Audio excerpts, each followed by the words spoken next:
So even though we can publish one of our usual guides for Critical Role's Call of the Netherdeep over at the DM's Guild, I still couldn't help myself but doing just a little bit on Call of the Netherdeep. So in this video I wanted to talk specifically about the stuff that you may want to know before you really dive into running Call of the Netherdeep. Because while we get a reasonably extensive introduction in the start of the book, I don't find it to be as exhaustive as I would maybe want it to be. In particular, I think that there are some issues with how the campaign structure is communicated to the DM, as well as how the characters are hooked into the adventure. Now in this introductory chapter we get a bunch of stuff, and we also get a very elaborate explanation of the background of the adventure, everything that's happened to this Apotheon character, who the characters are in a sense going to have to save during the course of the adventure. We also get a flowchart of the adventure where we get each chapter in a box, a few lines about it, but there is a glaring issue with this flowchart, and that is that we get a lot of what and where. Characters are going here to do this, but we don't get a lot of why and how. How are the characters getting there? Why are they going there? And this is the sort of information that you will want as a DM, so you can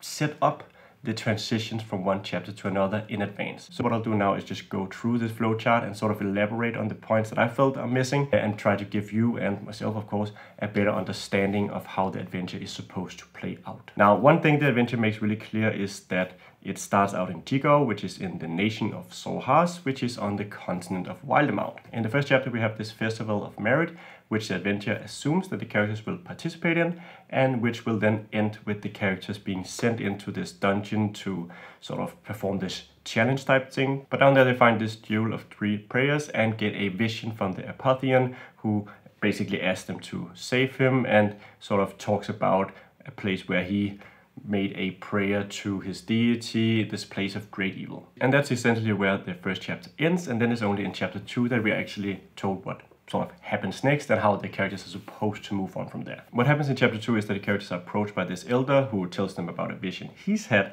and then sends them on to Bazusan, where he believes that they'll be able to learn more. And Bazusan is this sort of evil, demonic type town. There's also a chance that events play out a bit differently, and the characters are instead following after their rivals. Whichever way it happens, the characters are supposed to spend the rest of the chapter traveling towards Bazusan, and along the way they'll of course run into various encounters, have some run-ins with these rivals and so on, but the chapter ends as they arrive in Bazusan. In Bazusan, the characters have this vague goal of sort of learning more about the Jewel of Three Prayers, and in the process of doing that they can run into various NPCs who have their own goals and represent sort of these factions. And finally they'll find themselves heading toward the Betrayer's Rise, which is this dark and evil temple where from demons are coming out and attacking the town.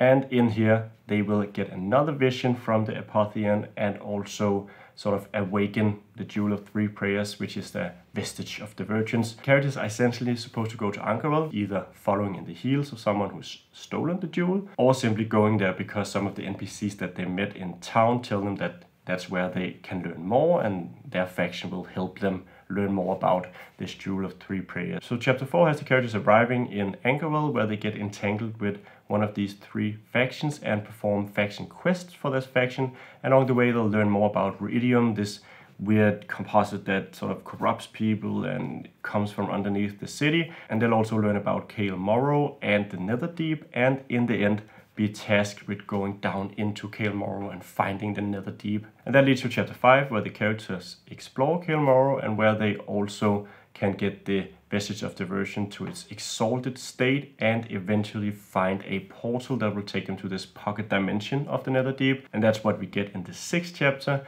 a chapter where the characters are sort of fighting or challenged by the Apotheon's psyche and the creatures and evils and challenges it's manifested, until they can finally make their way to the Heart of Despair, which is where the Apotheon is trapped, or where they can free the Apotheon.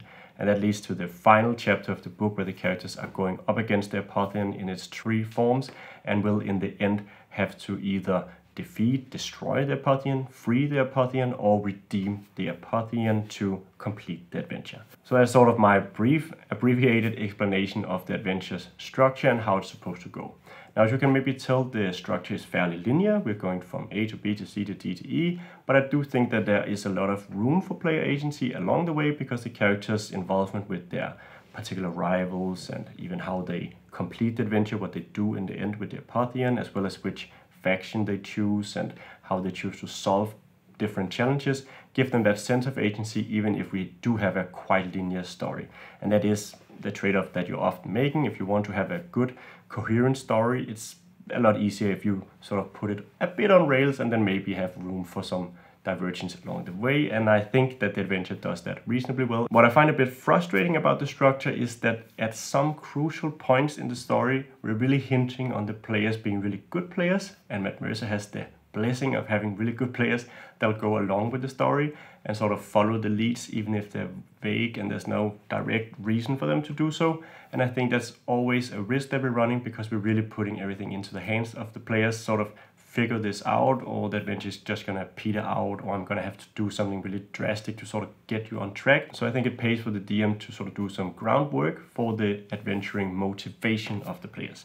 And that means looking at the hook, particularly in the start. The whole adventure hinges on the characters participating in the Festival of Merit, doing reasonably well in the Festival of Merit because the best participants are chosen for this dive into the dungeon, and then also that they will go into the dungeon, fetch this jewel of 3 prayers, and be interested in actually following up on what it shows them, the vision that they get in there. The first thing that I did when starting adventure was really asking my players, why are you participating in the Festival of Merit? This of course forces the players to make up a reason for why they would be interested in participating in the Festival of Merit, and that solves the first issue of what if the characters simply don't want to participate. The second thing is doing well enough to actually make it make sense for the characters to be selected. I think that we can get around that part if the characters really don't do well. So what you could do is put a magical or divine element in there. Maybe the elders perform an augury or some sort of divination to decide who is supposed to go into the dungeon, and that can all be connected to the Apotheon's